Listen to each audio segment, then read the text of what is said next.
Thank you.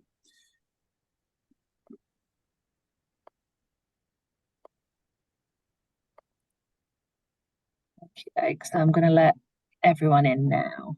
Thank you. Oh.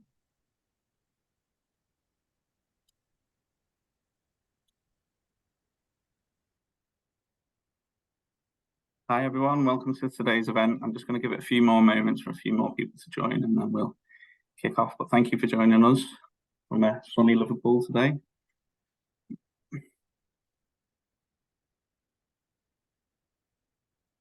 Right, I think I will make a start, and obviously people will join us as the event goes. Thank you very much for joining us for today's event. Welcome to today's instalment of Bringing the World to Liverpool, Jade Dixon.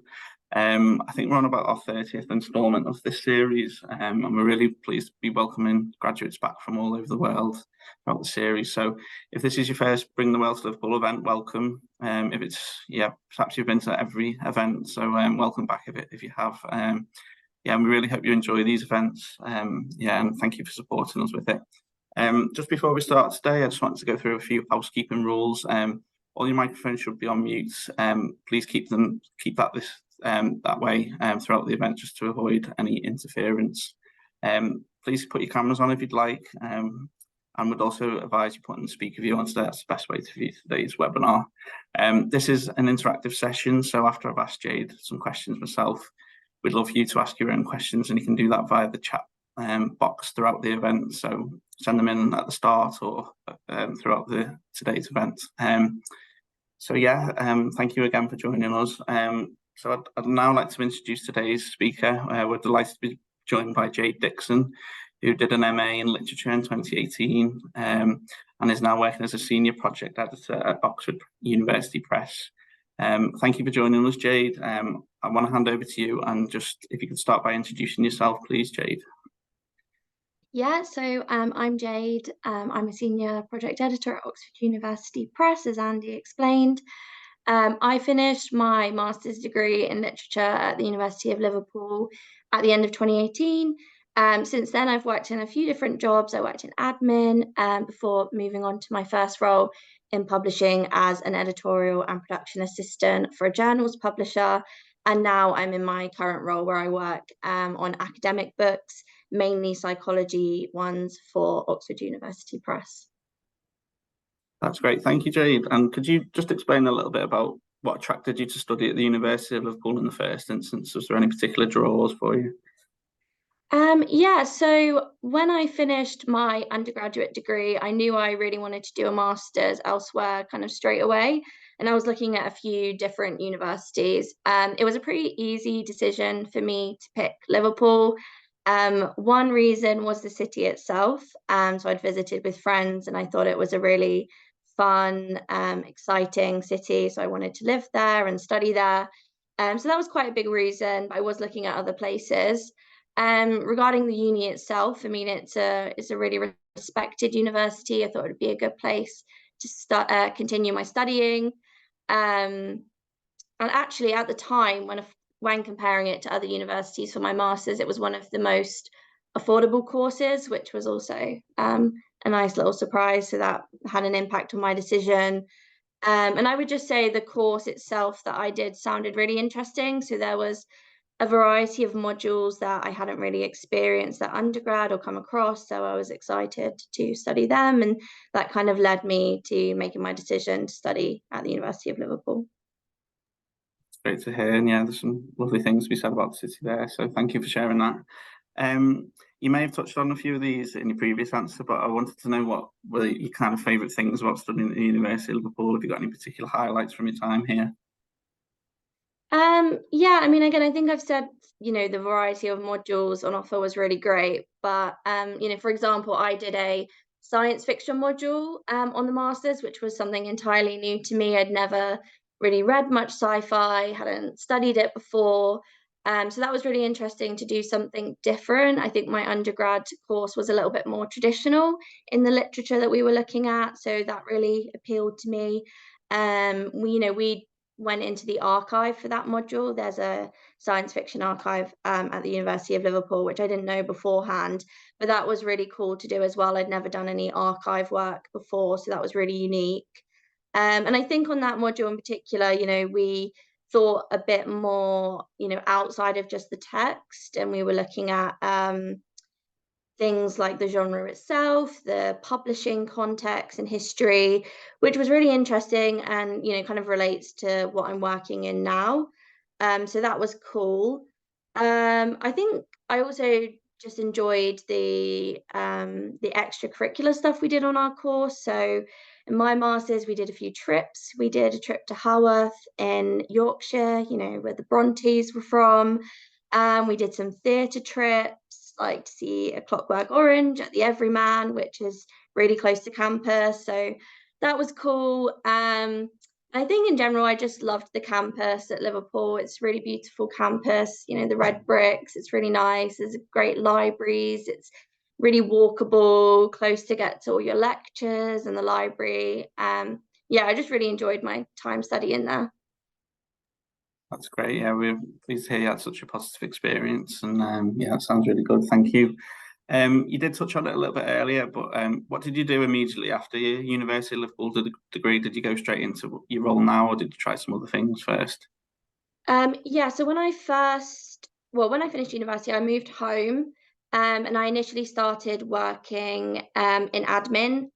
This wasn't really what I wanted to do specifically. I just needed to earn some money. It was kind of a stopgap while I decided what I wanted to do. I considered doing a PhD. I considered going into teaching. I wasn't really, I didn't have a set idea of what I wanted to do when I finished my master's.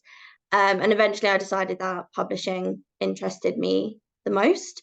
I do think that working in admin for that time actually was really useful for getting my current job. I hadn't really had office experience before, so that was really good. There was a lot of like transferable skills I could take from that role. So I worked there for about 9 months, and then I went and did a little bit of traveling. And when I came back, that's when I really wanted to try and get a job in publishing. And to be honest, I found it hard at first. I would say if you want to get into publishing, just be aware that it's a competitive industry, so you might be job searching for a little while. I think I was searching for jobs for about 3 to 4 months, and not really getting anywhere in that time. I did do some things in that time to try and improve my chances. So I did some like free online courses and copy editing and other editorial skills. I spoke to a publishing careers advisor that I found on LinkedIn. I went to some publishing talks with the Society of Young Publishers, some things like that. And eventually I got my first publishing role, as I said before, at the start of 2020. And that was for a journals publisher. And I worked there for about a year before I moved into my current job. That's great, thank you. And yeah, it's great to hear that you use careers advice and all these different places that impacted on you on finding the job. And that's what we always encourage our current students and recent graduates to make use of our career service, because we are here to help with your next role. So please get in touch with us if you need assistance with that. What did you learn at university, Jade, that you've kind of used in your working life so far? I think for me, a really big thing was project management. So you might not think of studying as project management, but it really is. I mean, you're planning your time between lectures and seminars and other time commitments. You're juggling, exams and essays, learning what to prioritize and how you prioritize different things. Using trackers and spreadsheets and making effective notes to keep on top of everything and meet deadlines. They're all skills that are really important to my job now. And I think, are transferable to a lot of jobs in the workplace. I think a lot of jobs have project management elements to them, and especially my job. I mean, I manage about 150 books at various stages of their lifespan. And I need to make sure that I'm, keeping an eye on everything. It's really important in my job that we keep to deadlines. We have things like conferences, we need books to be out in time for that, or I've had books that I've had to have out before like a general election, things like that. We've got, or even just keeping to schedules for various different reasons. So that's really important for me. So I'm always using like trackers and spreadsheets to keep on top of my work. I'm always thinking about which books I need to prioritize and give extra attention to, which can go on the back burner. And I think all of those things are things that I did at university with my workload then. So I would say that's that's a really important skill set that I've taken into my job. Great, thanks, Jade. You sound very organised. It sounds like you need to be with your current role. There's I always to know. manage. Thank you for sharing that with us. Just going back to the start of your career at Oxford University Press, if you don't mind. Can you tell us a little bit more about how you ended up there, what the recruitment process was like, if you're able to share at all? Yeah, so obviously my job at Oxford University Press wasn't my first role in publishing. So for me, having that first role in publishing really helped me gain experience and knowledge and move into that role. I would say, some mistakes I made trying to get into publishing that I then rectified when applying for my job at Oxford Press was I think that I focused a lot on, editorial work and the things about the job that really interested me. So I was focusing a lot on like, oh, I've got really good editing skills, writing skills, English language skills from, my degree. I'm really into books, that kind of thing. And whilst this is useful in the industry as a whole, especially if you went into fiction publishing, it's actually less important for a role in publishing than I initially realized. I think, when I started to focus a bit more on workplace experience and transferable skills, I was getting a lot more interviews. So I think that helped when I applied for my job at Oxford University Press. Even though I did have experience in publishing at that point, I think I was more, really looking at what the role required and thinking about other skills from other places. Like even prior to leaving university, I had jobs in customer service in like shops, and that was actually really good experience to show my communication and my people skills, which for my current role is really important.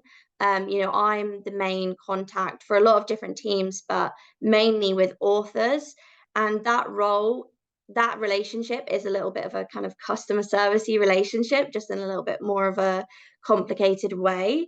So being able to keep, like calm, polite, communicate really clearly and effectively, understand if someone's frustrated, where that's coming from, active listening, that kind of thing that I used in customer service, I use a lot in my current role. I have times when an author might be upset because a pub date has slipped and we're not going to meet the original schedule, or they might have unrealistic expectations regarding like their cover that I have to kind of manage, or on the other side they might have submitted something to us which isn't high enough quality, and I need to have a difficult conversation with them about essentially the book's not good enough, and we might have to go back to the drawing board, or we might not be able to publish, those kind of things. So I think when I was originally applying for jobs in publishing, I wasn't really thinking about those kind of skills. I was just kind of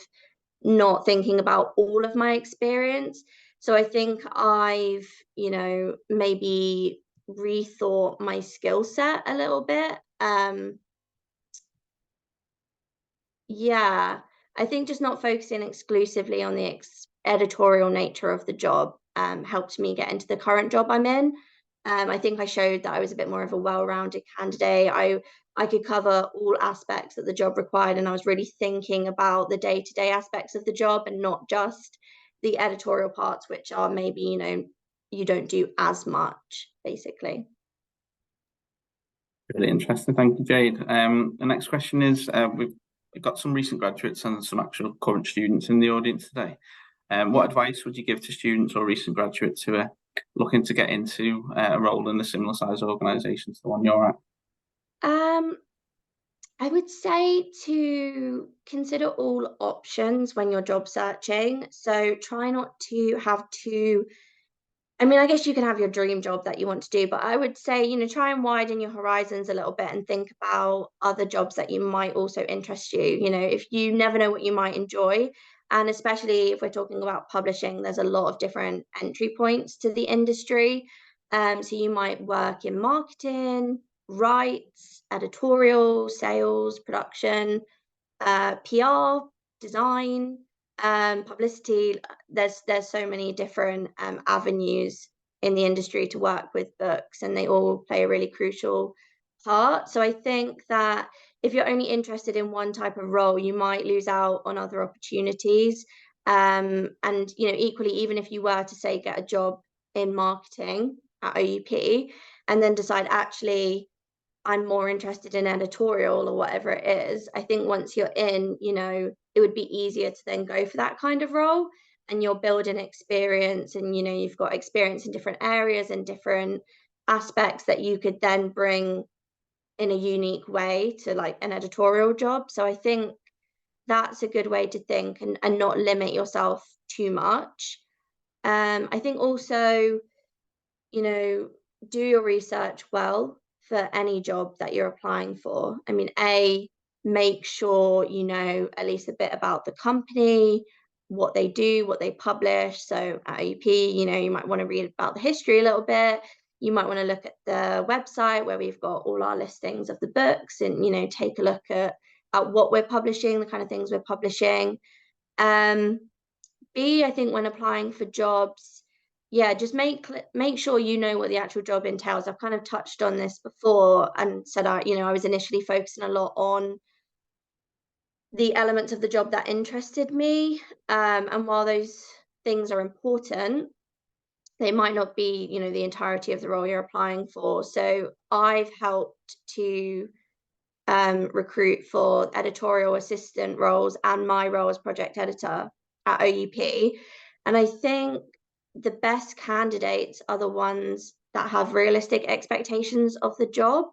So like when editorial assistant candidates, apply, and they have a lot about all this really great editorial experience and these really cool things they've done, doesn't mean that's not good and that's not relevant. But if that's all there is, and they don't seem to understand that job will have a lot of admin duties as well, and not just editorial tasks, it can seem like they don't really understand the full extent of the job. They maybe think it's going to be more fun and interesting than it is. So I think having realistic expectations about what you're going to be doing to an extent is important. And if you can kind of show that experience and understanding of the role, then that will help you. That's great. Thank you, Jade. And as I mentioned earlier, the university is always here to support you with your next step in your career, whatever it may be as well. So please do make use of that. Can you tell us a little bit more about what your daily routine looks like at OUP, and describe to us a little bit what it's like working for such a prestigious organisation? Sure. So my day starts like a lot of other office jobs, checking my inbox and trying to clear some emails. They're usually queries from authors or colleagues from other teams like production or design or acquisitions. We have a lot of meetings between different teams and with authors as well. So I spend a lot of my time doing that kind of thing. I have a meeting every week with my team where we will take a look at the books that have been commissioned and contracted that week, and we pick up titles to add to our list. So one of the things I really like about OUP is that, we can work across a lot of subjects. So I mainly do psychology books, but I've also worked on literature, philosophy, politics, economics books. We're really not boxed in, and I've worked across a lot of different subjects, which has been really interesting. Once we pick up titles, we then project manage them until submission. So I would help the author with any questions, I would guide them, try and make sure they're keeping to their deadline on their contract, which they normally don't do. The main part of my job comes when a book's submitted. So the author said, this is ready to go, I'm finished with it, and they would submit it to me. at that point, I might arrange like a peer review. So I'd try and find a reviewer, someone in the field, and we do an anonymous peer review, and they would tell us basically, do they think it's okay for publication, or do they have any feedback before we go to the next stage? I would do my own editorial checks. So I check things like the images, have they used high res enough images? Have they got captions? Have they got numbers? Like really basic things, but you'd be surprised how much manuscripts are submitted in a little bit of a mess. Things like permissions, if they've used artwork or poems or song lyrics, all those kind of things. We would need to get permission from the rights holder to use those. That can be, a little bit of a headache in publishing. Sometimes it can take ages, or there can be really expensive costs involved with clearing permissions. So I do a lot of work on that kind of thing. Once I've done my editorial check, I would probably have some queries for the author, and there might be a little bit of back and forth as we work through some issues before the book can go to production. I would also write the jacket copy for the book and the copy that goes on the website and Amazon. We're not expected to be experts in the subjects that we work on, so we do send out a little questionnaire to authors, and we've got some bullet points and some stuff to work from, and we kind of draft it from that, and write it up in a way that works for the kind of copy that we write at OUP. I would also brief the designer. So again, I would, discuss this with the author. They might have particular images or ideas. They might like other covers that we've done. And then I would create a brief and send this to the designer. So all those things I would do once the book's been submitted. And then I would, when I'm happy everything's good to go, I pass it on to our production team. I'm still involved, but they would take it from there. They would, hire a copy editor, typeset the book into proofs that the author can check, and then eventually it will go to the printer. But I'm involved kind of project managing throughout that phase, making sure that we are still keeping to pub dates and schedules, that everything's going smoothly, and being a kind of liaison between the production team and the author.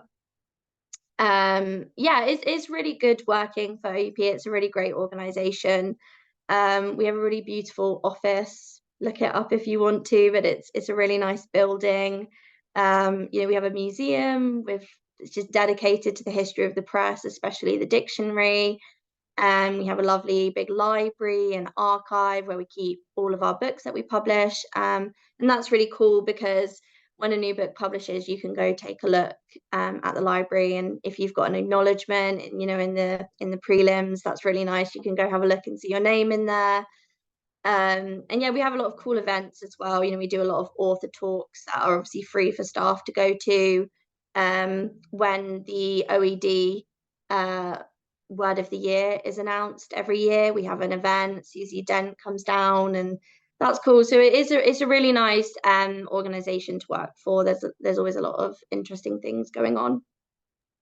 Yeah, that sounds lovely, and I'll definitely be looking up your office. Our office used to be the building behind me, which was lovely to work in as well. Yeah. It's amazing to hear all the work that goes into editing. It's pretty eye-opening, that all the work that goes into it. So you're definitely kept busy by the sounds of it.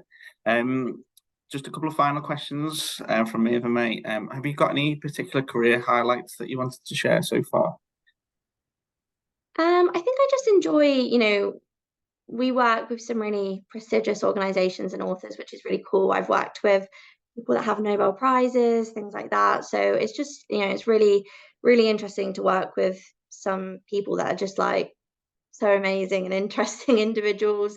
One particular highlight for me was I recently I am working on the very short introduction to Sylvia Plath. And that was, really cool, just because I love Sylvia Plath. It's really exciting to work on that. We had to get in contact with the estate, to make sure that the book was okay, those kind of things. As someone that is a bit of an English literature geek, that was really interesting to work on. I just think working with authors is really cool. It's cool to see their books get realized, even though most of them are academics that I work with. getting a book published is still, can be a bit of a dream for people, especially first time authors. So it's cool to be a part of that. And especially, when you get a nice acknowledgement at the front of the book, that's really nice. Yeah, that sounds amazing. Something to be really proud of. We're all getting lots of really nice questions in the chat box. You can send them either to everyone or directly to me, as well, as a few of you have been doing. So this is my final question to Jade before I'll start asking the audience questions. So please do keep sending them in. They're great so far. Jade, if we could just finish from a question from himself, is if you could give 3 pieces of advice, careers advice for people in the audience today, what would they be? I would say don't worry if you don't have an amazing grad job lined up right out the gate, or you don't know what you want to do. I didn't know what I wanted to do. I hadn't done any, internships, anything like that. I didn't go straight into a fancy grad job. I worked in an admin job, like I said. And I actually think it was really useful to take that time to adjust myself into the world of work and think about what I wanted before I kind of went for jobs I actually really wanted to do. And even if you do take jobs along the way that you think aren't relevant or interesting, I think they could help you get to where you want to be still, and you just need to think about what you can take from each role or whatever it is that you do. Secondly, I would say just going back to things I've said really, it's just researching roles, making sure you know what the role you're applying for actually entails, and that you're not being too selective or writing off other jobs that you might find interesting. I think just apply for as much as you can, and go to interviews, and they're as much for you as they are for the employers, and you can learn about a role and see if it's a good fit for you as well. So I think that's a good way to be about it.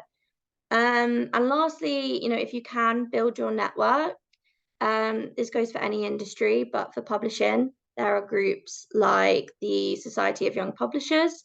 They have regional committees who do events, like in-person events and talks, that kind of thing. So it's a good way to meet people who are in the same boat as you and also trying to get into publishing, or meeting people in the industry. I'm sure you can also access stuff like that through the University of Liverpool as well. Social media is good as well. You can look at LinkedIn and find people. I think I touched on it before, but I actually found this publishing careers advisor through LinkedIn, and you could set up a meeting with someone like that. There's people in the industry that you could try and talk to, just to learn a bit more about it, because I think it's one of those industries you might not know what really goes on from the outside until you actually work in that kind of job.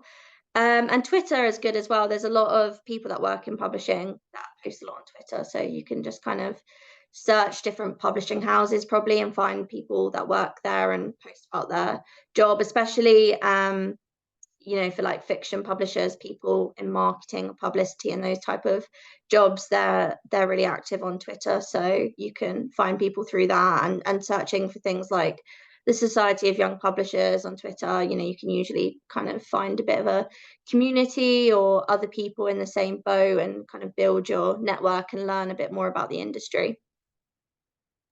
That's great. Yeah, it was definitely all about networks. Yeah, thank you for sharing all that with us, Jade. We really appreciate it. That brings me to the end of the questions I had for you. We have got a lot of questions coming in, so thank you for those. I wanted to start with a question from Jane, because she asks about the LinkedIn approach that you made, and she's asked if you could elaborate a little bit more on about approaching the career coach you mentioned on LinkedIn, how you kind of went about that, and what the outcome was, if you don't mind sharing that with us. Yeah, so this was a few years ago, so I'm trying to remember exactly how I found her. I knew it was through LinkedIn. I'm pretty sure I'd already, I think I'd been applying for jobs. I'd been kind of like following some different groups on LinkedIn and publishers. So stuff like that, I guess, like from an algorithm, was starting to, suggest people to me. I'm pretty sure she came up on my suggested. I'll probably find her name and put it in at a later point. But yeah, she just had in her like bio that she was a like a publishing career specialist. You could set up a meeting When I had a meeting with her, it was free. She was doing like initial consultations, but you could pay for things like having your CV looked at, which is, you know, really useful. She just kind of generally spoke about like avenues into publishing, skill sets you need, things that you could do to try and improve your chances. So I actually spoke to her, and then she recommended some online courses. So I did a couple of online free courses. I don't know if they helped me. They were on my CV at the time, but I did them.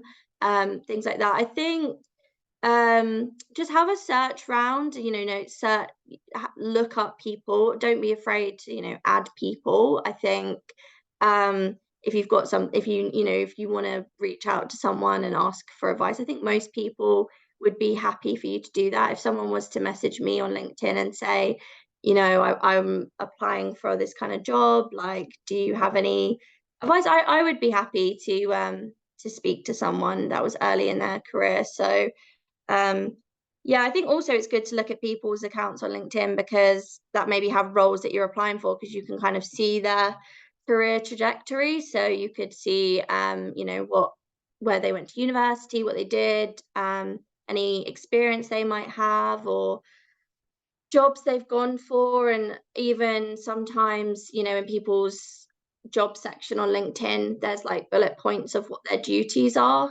It's kind of like a CV, isn't it, online? So you know, you can have a look on there and see what they've got, what they've done. If you want, you could find someone that you're literally applying for that job that they also do at a particular company, and you could see all of their duties written out in theory. And you know, that's really good kind of resource to then use for you know, an interview or a job application.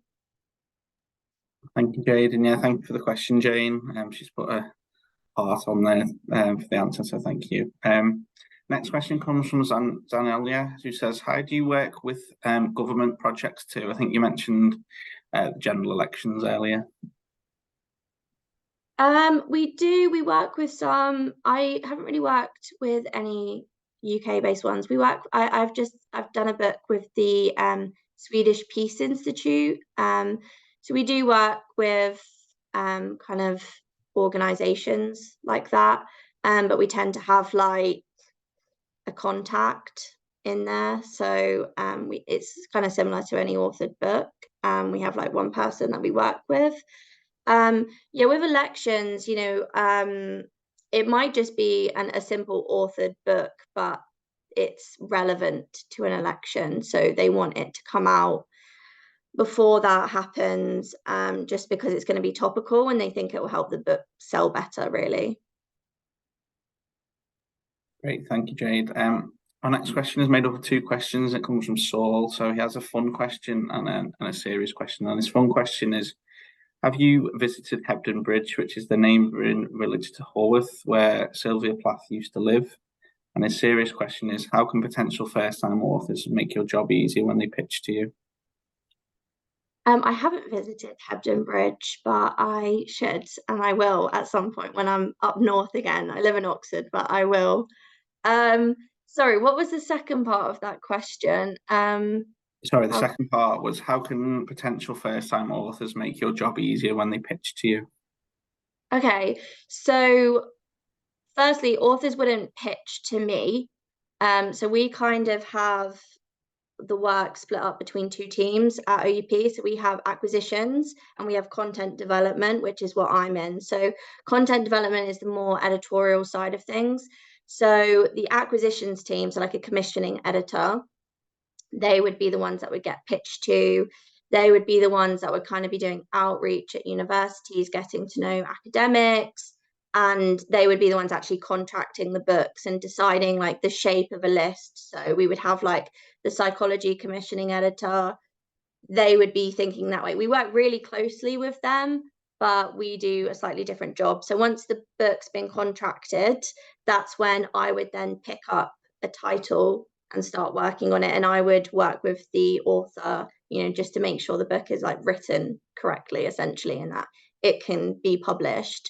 But the actual like content and, you know, what the book's going to be, that's kind of decided earlier with the acquisitions editor. Acquisitions commissioning us like interchangeable terms. I keep using both, but yeah. So yeah, they wouldn't pitch me, but there's a lot of things that first-time authors can do to make our lives. Honestly, I think first-time authors often tend to be better than authors that have been like publishing since the 70s, because they have so many expectations and how things were done back in the day. Obviously, publishing is changing a lot as an industry. There's a lot more focus on, online content, digital publishing, more so than print. We obviously still do print physical books, but sometimes authors that have been around for a long time, they think we should be printing more of their books or doing more marketing. They have a lot of expectations. So actually, first-time authors can be quite refreshing. But I think if you're a first-time author, I think from my end, there's not much you can do to be easier. If you're not sure on something, just let me know. We can have a chat. We can, I just go on a call with people and we can talk through the process, because, I guess if you're a first-time author, it's not always clear exactly the journey the book will take and the different elements of publishing and how it works. That's great. Thank you, Jade. And Saul, if you are a budding author, then good luck with that. So, well, our next question comes from Arthur, who says, have you ever carried out any projects in Africa?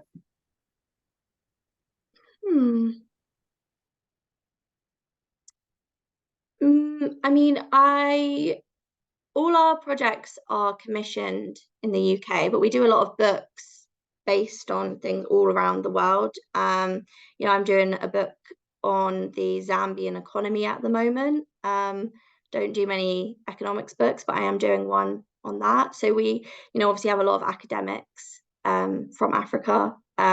We do commission books from academics all around the world and subjects all around the world, but I don't work on projects based in Africa, if that's what you mean.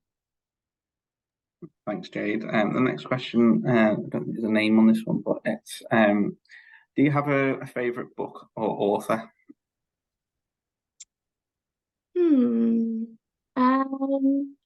I've just finished reading the Neapolitan series by Elena Ferrante. I don't know if that's actually how you say her name. I don't know if anyone's read that, but it was amazing. I don't know if it's my favorite of all time, but I gave all 4 of the books 5-star on Goodreads, so I would really recommend that. Or I like classics as well. I like Jane Austen, the Brontes, as I mentioned, Daphne du Maurier, that kind of thing.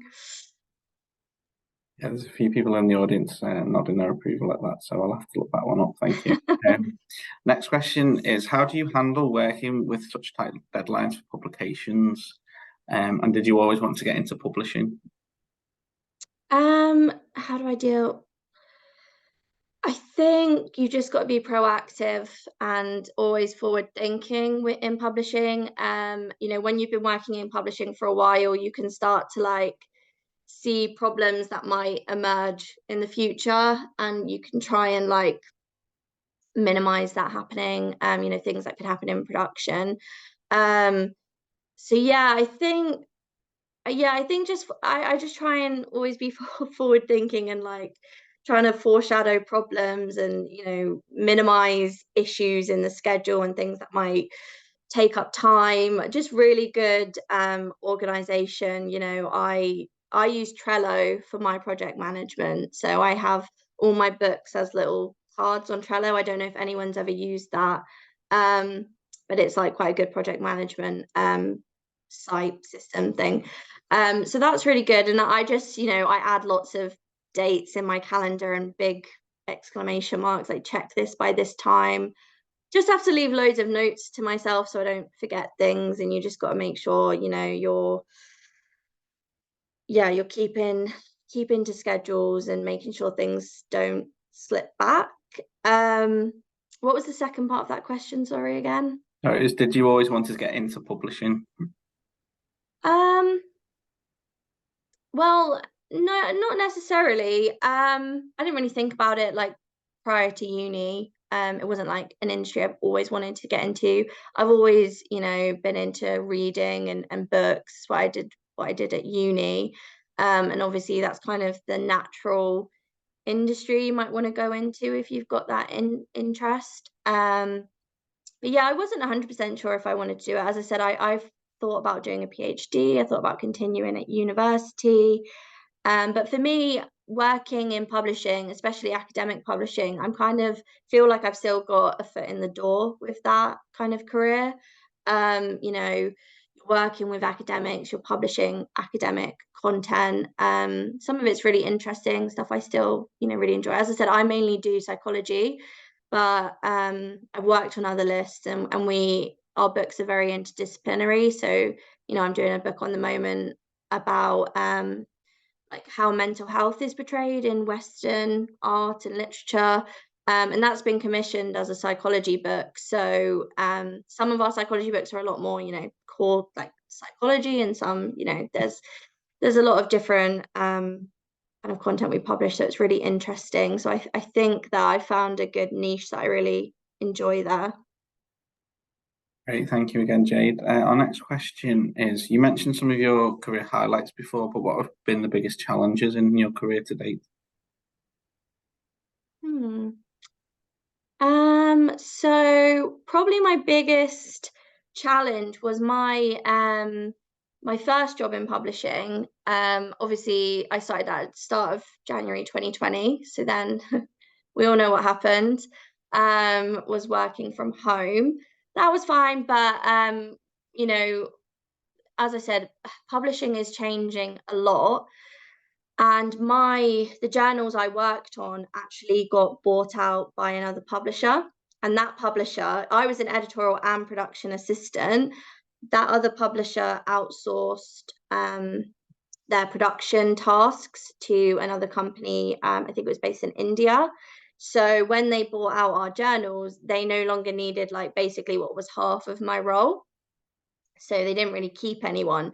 So I actually got made redundant before. Luckily for me, I managed to get my job at OUP kind of right as my job there ended. But I would say, some challenges in the industry is that it's quite fast moving. There is a lot of things that are being outsourced, or, a lot of publishers, you'll find that production tasks are not done in-house. There's not production editors in-house at a lot of publishers now, from my experience anyway. So, you might find it harder if you wanted to get into that kind of role. And yeah, things like, digital publishing, just the way that publishing, it is just changing a lot, the way that we publish our content. And, sometimes, like I've kind of touched on, you have authors that aren't necessarily happy with the way the market's going. They have, want to go down a more traditional route, those kind of things. So it's just kind of keeping at a pace with the industry. Great, thank you, Jade. We've got a couple more questions from the audience before I wrap up. How long does publishing take from start to finish? It's a good question. It really depends on the type of book. So in academic publishing, you could have what's called a monograph, which is, basically a single author, one academic who's writing a book. It's probably not that long, depending on the subject, might not have images or tables, figures, graphs, that kind of thing. So really, it's such a simple book. It might even sometimes, it's people's PhD theses, how do we say that, that are, then kind of adapted into a book. So it's already written, essentially. So things like that, they can be commissioned and, published the next year really, really quick. Other things, we do like edited volumes. So we'd have a lot of contributors on, we'd have, editors rather than authors who'd be organizing that. Some of those can be really like massive books. We do textbooks, which are huge as well. Things like that, they can take, a few years. We don't, when the book's, contracted at the start, based on the kind of book it is, how many people are going to be involved in it, that kind of decides what deadline the authors or editors will be given and what we keep them to. Normally, I would say 9 times out of 10 authors don't keep to their deadline, and things, get pushed on a bit. That doesn't really matter to us, because at that point we haven't, gotten a set publication date, and we've just given them a date for submission. So it can really vary. Sometimes I've had authors that have been commissioned 20 years ago and they have submitted their book, which sounds insane, but that genuinely has happened, because we don't really cancel projects once they're commissioned. So we just kind of let the authors keep going if they tell us they're delayed. Not a good thing to do, but it really can vary, and it depends a lot on the author.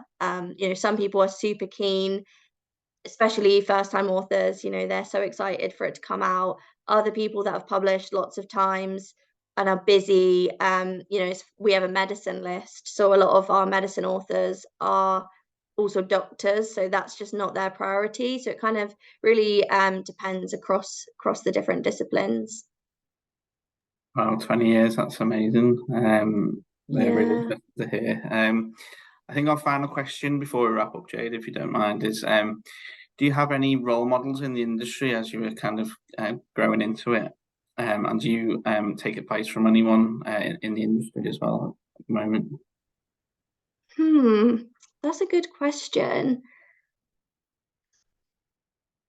I don't feel like I had really any role models before I got into the industry. I felt like I didn't, know that much about it before I joined.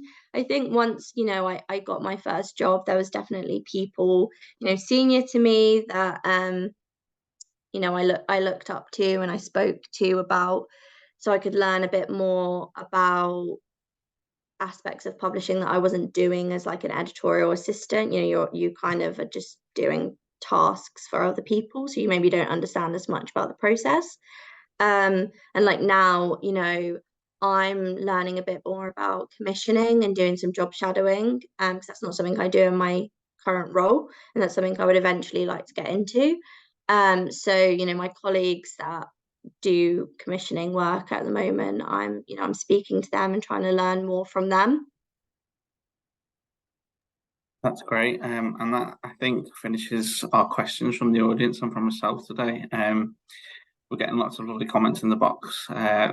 Just thanking you for your openness and honesty with answering those questions, Jade. I can't believe that you've actually managed to spare the time to speak to us. It sounds like you're so busy in the office, so we really do appreciate taking the time to speak to us. We find these sessions really invaluable for our students and recent graduates, and I'm sure everyone in the audience has found it really valuable. I know I have.